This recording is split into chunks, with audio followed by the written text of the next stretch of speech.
Welcome back, everyone. Today we're going to be discussing Heart of Darkness by Joseph Conrad and why you should read it if you haven't already. This book was published in 1899. It was serialized and then it came out in a novel form, in a book form, in 1902. It runs approximately 240 pages long, at least that's how many pages this edition is, and it's one of the most horrifying stories I've ever read in my life. And it's interesting because every time I read it, it gets more scary. Usually when you read a book, you come back to it and it's like, okay, I kind of already know what's going to happen. I know what's behind the corner. And it gets less scary. But with this book, I find that each time I pick it up again, I find more and more horror in it. So I can't wait to break it down for you guys today. As always, I'll give you guys a couple films to watch, a couple documentaries to watch. I'll give you guys some additional literature you can branch off to after you're done reading Heart of Darkness.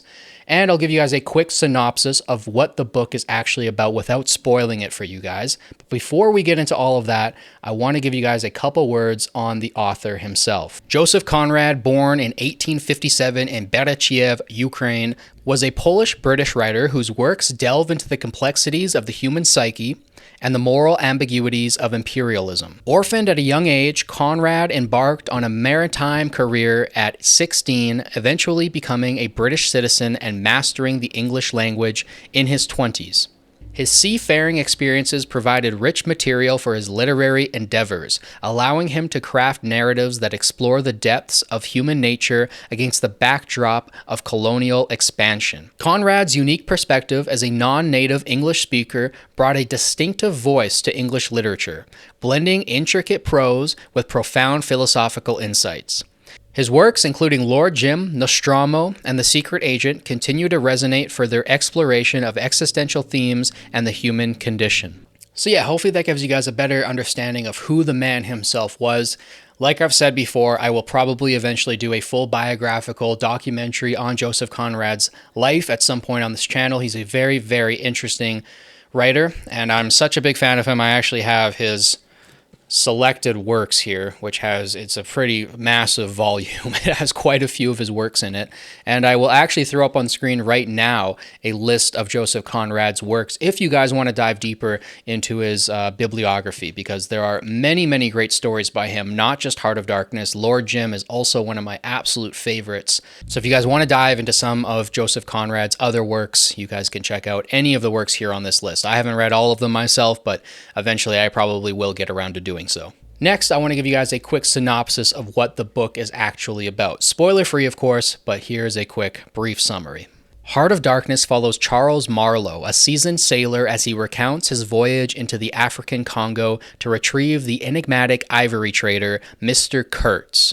As Marlowe navigates the treacherous river and encounters the remnants of European colonial outposts, he becomes increasingly disillusioned by the stark contrast between the purported civilizing mission and the brutal reality. The journey becomes a profound exploration of the darkness that resides not only in the untamed wilderness, but also within the human soul.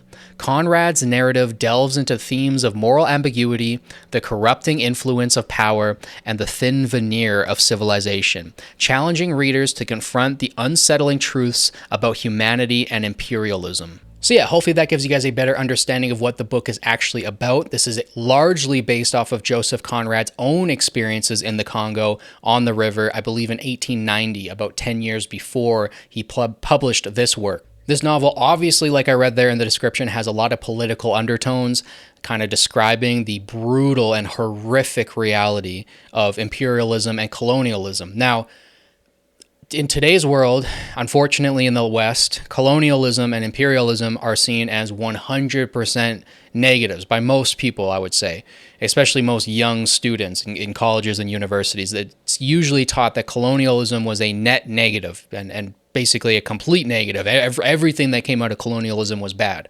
Now, that's not true. That completely discredits all of the amazing accomplishments and the amazing things that came out of colonialism and imperialism. I think it's a very, very murky and foggy history, and it's very, very difficult to, say something like colonialism is 100% bad, because there are cases where it made the local populations, a lot better. It made them more stable. more civilized, if you want to use that term, and the local populations will tell you that. They will say, we are glad somebody came and gave us these tools. Now, there are other places in the world where it's the complete opposite, where people showed up, the colonizers showed up, and the people who were colonized dealt with brutal consequences, and sometimes it wasn't really on them. It's not like they were being particularly vicious or fighting back. It's just, people came and invaded and treated them horribly. So it's not black and white. It's not one or the other. It's incredibly murky and foggy. And I think that's what Joseph Conrad set out to do here in Heart of Darkness, because at the time that he wrote this, imperialism and colonialism were seen amongst the West as a net negative, or net positive, I should say, the opposite of how it's seen today. It was seen basically as a good thing, like we're helping people out, we're civilizing them, we're giving them new technologies. It was seen as usually a positive thing, and then you had writers like Joseph Conrad who went and saw the stark realities of the situations and came back and said, hey, this isn't always going like 100% well. Like a lot of the times when we show up, things get worse. So I think that's what Conrad was trying to play out here in this novel, and he does it beautifully. Another thing that's in the book, obviously, it's not just about colonialism and imperialism, and it's not just a political book. It's also about the individual. It's also about the journey into your own abyss, your own mind's abyss. And I think that the protagonist here, Charles Marlowe, he goes through an experience throughout this book that I don't want to spoil for you guys, that is incredibly personal, and it's very, very horrific. And when you get to the end of the book, you're just kind of left in shock. So again, I don't want to spoil anything. I really want you guys to read this and feel it and experience it for your own. So when it comes to the recommended books, there's not any books that I'm going to recommend for you guys today, but one author, one writer that I think is in some ways a spiritual successor to Conrad, and not in every way, but in quite a few ways. And he writes horror on the same level, I think. Maybe he even goes even farther. It's one of my favorite writers of all time, Cormac McCarthy. I highly recommend reading The Road, Blood Meridian, No Country for Old Men's fantastic too. And obviously The Road and No Country for Old Men have been turned into fantastic films as well. But I think Cormac McCarthy really gets the spirit of Joseph Conrad. He understands him. And I believe he was a fan of Conrad as well. I believe I remember reading that somewhere. So next I will leave you guys with a documentary and a film. So the film is, of course, the adaptation of Heart of Darkness, which isn't a direct adaptation. It takes the story and it places it in a different time period, in a completely different location, and it's, of course, 1979's Apocalypse Now. Now, this is supposed to be a video telling you guys why you guys should go read Heart of Darkness, but I will just say that Apocalypse Now is a better film than Heart of Darkness is a book. That's not to say that Heart of Darkness isn't a fantastic masterpiece of literature. It seriously is one of the best books of all time, but it's not in the top 50. I wouldn't put it in the top 100, maybe even. It's maybe in the top 100, but when you talk about Apocalypse Now, that could be easily one of the top 10, top 15 greatest films ever made. It is a perfect film. It's an absolute masterpiece. It's on a whole nother level. It's 3 hours long. A lot of the effects done in the film were done in real life. They weren't using CGI when they were doing these huge napalm explosions. Like all of the work that went into this film, all of the grueling effort. And that's what I'm going to talk about next year, is the documentary, Heart of Darkness from 1991. It talks more about the making of Apocalypse Now rather than the book Heart of Darkness, but that documentary just shows you how much of an effort it took for Francis Ford Coppola to make Apocalypse Now. Apocalypse Now is brilliant on so many levels. I cannot list them all here today. Eventually, I will do a film analysis video for Apocalypse Now because it definitely deserves it. But everything from the cinematography to, like I said before, the effects, all of the explosions, the Ride of the Valkyrie sequence where they're coming in on the helicopters, it's iconic. The masterful performances from all of the cast, and in particular Marlon Brando at the very end there is one of the best acting performances ever. It's very subtle, but it's dark, and he gets across a lot of emotion with very, very few words. And it's, I can talk about Apocalypse Now all day long. Like I said, it's a better film as a film than Heart of Darkness is a book, and I don't want to put Heart of Darkness down, but I can't praise Apocalypse Now enough. If for some reason you haven't watched that film and you clicked on this video and you're interested in darker material, please watch Apocalypse Now. It's truly like one of, if not the best film ever made. So yeah, I'll stop ranting about Apocalypse Now for now. I'll make another video at some point in the future where I'll share my thoughts more on that amazing film. But I'll leave you guys with 3 of my favorite quotes from the book. So the first of which is the most famous quote from the book. It's very short, very simple, and it gets across a lot of emotion, surprisingly. It's not going to feel like it right now when I say the quote for you guys, but when you read it in the context of the novel, it has an effectiveness that I can't exactly describe to you guys, but it's a simple quote. It's just the horror, the horror.